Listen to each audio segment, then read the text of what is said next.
मैं डॉक्टर दिनेश तिवारी, विषय वस्तु विशेषज्ञ सस्य विज्ञान, कृषि विज्ञान केंद्र ललितपुर में कार्यरत हूँ और मेरा कृषि विज्ञान केंद्र ललितपुर बांदा कृषि एवं प्रौद्योगिकी विश्वविद्यालय बांदा से संबंधित है। आज मैं श्री संजीव सुडेले जी के प्रक्षेत्र पर आया हूँ और आज प्रक्षेत्र दिवस का आयोजन किया जा रहा है। श्री संजीव सुडेले जी को प्रदर्शन के तौर पे 4 किलो सूरजमुखी का बीज दिया गया था जो प्रजाति थी सरिता, और ऐसे ही जिला ललितपुर के 10 हेक्टेयर क्षेत्रफल में 20 से अधिक किसानों को प्रदर्शन के तौर पे बीज दिया गया था। जिला ललितपुर में पहली बार सूरजमुखी का बीज प्रदर्शन के तौर पे ग्रीष्म ऋतु में दिया गया था। जैसे अन्य तिलहनी फसलों की जैसे हम यूज़ करते हैं, प्रयोग करते हैं, वैसे इसका भी तेल का प्रयोग किया जाता है, चाहे अपने खाने में हो, चाहे आपका इसकी जो खली है पशुओं को खिलाने में यूज करते हैं। और जो हमारा गर्मी के सीज़न में जो 2.5 से 3 महीने का जो पीरियड होता है जिसमें किसान भाई खाली खेत छोड़ देते हैं, उसमें हम उगा के 3 महीने में कम अवधि में एक हम फसल जो तिलहनी फसल के रूप में जो केंद्र सरकार और राज्य सरकार भी प्रमोट कर रही है कि इसका खेती करके हम उत्पादन प्राप्त कर अपनी आय में बढ़ा सकते हैं। इसकी जो भी कृषिगत क्रियाएं थी इनके द्वारा वो किया गया था और आज जो ये फसल है ये लगभग 3 महीने की फसल हो चुकी है और ये पकने की अवस्था में है। 2-3 दिन के अंदर इसकी कटाई भी हो जाएगी। तो इसका आप देख रहे हैं ये इसके जो डिस्क हैं, जो इसके जो सीड हैं, इसमें देखिए बहुत अच्छा फसल भी है, अच्छा बना हुआ है।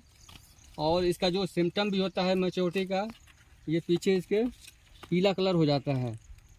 तो हम यही उम्मीद करते हैं कि राज्य सरकार और जो केंद्र सरकार की इच्छा है किसान भाई इसको अपने खेत में, चाहे गर्मी सीजन ग्रीष्म ऋतु हो, चाहे जाड़े का हो, चाहे बरसात का हो, तीनों ही ऋतु में हम इसकी खेती कर सकते हैं। तो हम ये उम्मीद करते हैं कि आप जो लोग वीडियो देख रहे हैं इस फसल पर भी विश्वास कीजिए और अपने खेत में उगाइए। कृषि विज्ञान केंद्र इसमें बहुत बड़े लेवल पे कार्य कर रहा है और आने वाले समय में प्रदर्शन के तौर पे और भी हम लोग देने का प्रयास करेंगे और आप लोग स्वयं आकर इसकी खेती करें और इससे लाभ उठाएं। सरकार भी इसका जो मिनिमम सपोर्ट प्राइस डिक्लेयर किया गया है तो ये इसका मूल्य भी अच्छा प्राप्त कर सकते हैं। इसकी जो उत्पादन क्षमता है ये 15 कुंटल से लेकर 17 कुंटल प्रति हेक्टेयर के हिसाब से हम प्राप्त कर सकते हैं और इसका अच्छा मूल्य प्राप्त कर सकते हैं। धन्यवाद। आपका क्या नाम है? हमारा नाम संजीव सुडेले। अच्छा, एक कृषि विज्ञान केंद्र से आपको बीज दिया गया था, इसकी बुआई कब किए थे आप? 25 मार्च को। अच्छा, आज जो हमारा 24 तारीख है तो लगभग ये 3 महीने की फसल हो चुकी है। जी हाँ। और इस फसल को देखते हुए आप किसान भाइयों को क्या कहना चाहेंगे सर?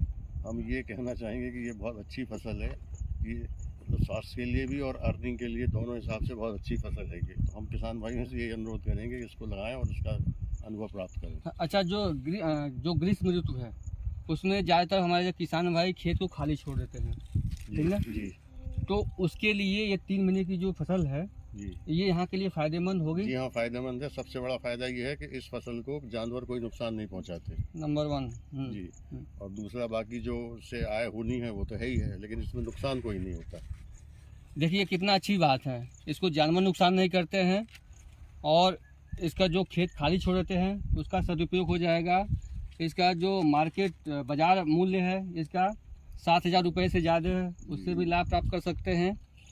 और तो और जो फसल चक्र हम बोलते हैं, फसलों को हेर फेर कर बोना, इससे कीड़े बीमारियों का आक्रमण नहीं होता है, उसमें भी ये फ़ायदेमंद होगा।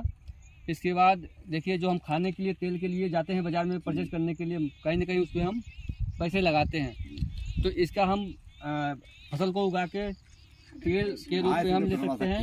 हाँ, शुद्ध मिल सकता है जो शरीर के लिए फ़ायदेमंद होगा, वो इसका हम खेती के प्राप्त कर सकते हैं, फ़ायदा उठा सकते हैं। और यह है कि आप तो जितने लोग यहाँ पे हैं सोनतू फसल देख रहे हैं, अपने गांव में अपने अगल बगल किसान को लोग को भी बताइएगा कि जिला ललितपुर के लिए भी एक नई फसल है, लेकिन ये उपयुक्त फसल है और इसको आने वाले समय में आप लगाएंगे, दूसरे किसान भाइयों को भी बताएंगे और जो किसान भाई जो वीडियो देख रहे हैं वो भी आने वाले समय में इसको ग्रीष्म ऋतु में ही नहीं, आप खरीफ हो, रबी हो और ग्रीष्म ऋतु में लगा के इसका फ़ायदा उठा सकते हैं। फसल है, फसल से उत्पादन मिलेगा, तेल निकलेगा, तो स्वाभाविक है अपने आप इसकी लोग जब जानेंगे तो हाँ, तो इसका अपने आप मंडी भी में भी इसकी मांग बढ़ेगी, लोगों की मांग बढ़ेगी और इसका आप किसान भाई लोग भी फायदा उठाएंगे। कई किसान लोग चर्चा कर रहे हैं। नमस्कार किसान भाइयों, नमस्कार। जैसा कि डॉक्टर साहब ने बताया, मैं पशुपालन विशेषज्ञ डॉक्टर अनुज कुमार गौतम आपके बीच में हम आए हैं। तो हम चाहेंगे कि थोड़ा सा इस प्रक्षेत्र दिवस पे पशुपालन संबंधी भी चर्चा हो जाए। देखिए, ये बुंदेलखंड है और खनिजों से भरीपूर्ण है, लेकिन यहाँ पे एक चीज़ मैं देखता हूँ कि जब सीजन होता है तब तो हरा चारा खूब मिलता है, लेकिन जब 2-3 महीने ऐसे आते हैं जब हरा चारा मिलना बंद हो जाता है। गर्मियों में इस समय देख रहे होंगे हरा चारा थोड़ा कम है या तो खैर चरी भी आ गई है। तो मैं ज़्यादातर देखता हूँ किसान हमारे जानवरों को संतुलित आहार के ऊपर उतना ध्यान नहीं देते हैं। तो संतुलित आहार में देखिए, जैसा कि ये आपका सूरजमुखी का जो पौध है, इससे हम तेल निकाल लेंगे। तेल निकालने के बाद जो खल बचती है, खल को कितनी मात्रा में कैसे खिलाना चाहिए, बहुत ही महत्वपूर्ण चीज़ है।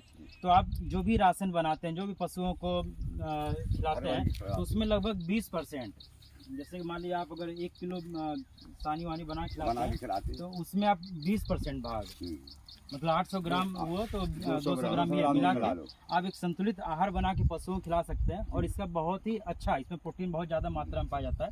तो ये पशुओं के स्वास्थ्य के लिए बहुत अच्छा है और ऑटोमेटिक दूध का उत्पादन भी बढ़ जाएगा। और हम चाहेंगे कि आप हमारे किसान भाई बंधु हमारे कृषि विज्ञान केंद्र से अधिक जुड़ें और इसका जानकारी का लाभ उठाएं। बहुत बहुत धन्यवाद आप लोग। अब थोड़ा सा मैं स्वास्थ्य से संबंधित आपको बताना चाहती हूँ। ये एक ऐसी फसल है जिसमें कि बहुत सारे पोषक तत्व भी पाए जाते हैं, जैसे आपका विटामिन B1 है, B3 है, B6 है, विटामिन E है और प्रोटीन है। बहुत सारी चीज़ें पाई जाती हैं जो हमारे हेल्थ के लिए बहुत अच्छी होती हैं। इसका तेल जो है हमें हृदय रोग से बचाता है, कैंसर जैसी भयानक बीमारियों में भी इसका तेल हम इस्तेमाल कर सकते हैं, जिससे हमें बचाव होगा। उसके बाद त्वचा संबंधी बीमारियां बहुत सारी देखिए आती रहती हैं, तो हम त्वचा संबंधी बीमारियों से भी बच सकते हैं जब हम इसको अपनी स्किन पर लगा सकते हैं। बाल झड़ने की समस्या बहुत कॉमन है, तो इसका प्रयोग हम अपने बालों में भी लगा सकते हैं, जिससे हमारे बाल गिरने की भी थोड़ी उसमें कमी आएगी। तो इस प्रकार ये स्वास्थ्यवर्धक भी है। जब हम धीरे धीरे एज हमारी होती जाती है तो हमारी हड्डियाँ कमज़ोर होती जाती हैं, तो इसमें बहुत सारे ऐसे तत्व पाए जाते हैं जो हमारी हड्डियों को भी मजबूत करते हैं। विटामिन ई है तो त्वचा के लिए तो फ़ायदेमंद है ही और एंटीऑक्सीडेंट जो पाया जाता है ये हमारी रोग प्रतिरोधक क्षमता को बढ़ाते हैं, इससे हम बहुत सारी बीमारियों से बच सकते हैं। तो मैं अपने बुंदेलखंड के किसान भाइयों से अनुरोध करूंगी कि ये इसकी खेती करें और जो भी इनको जानकारी चाहिए वो हमारे केंद्र से संपर्क करें और हम लोग पूरा सहयोग करेंगे अपनी तरफ से आप लोगों का। थोड़ा सा और हमारा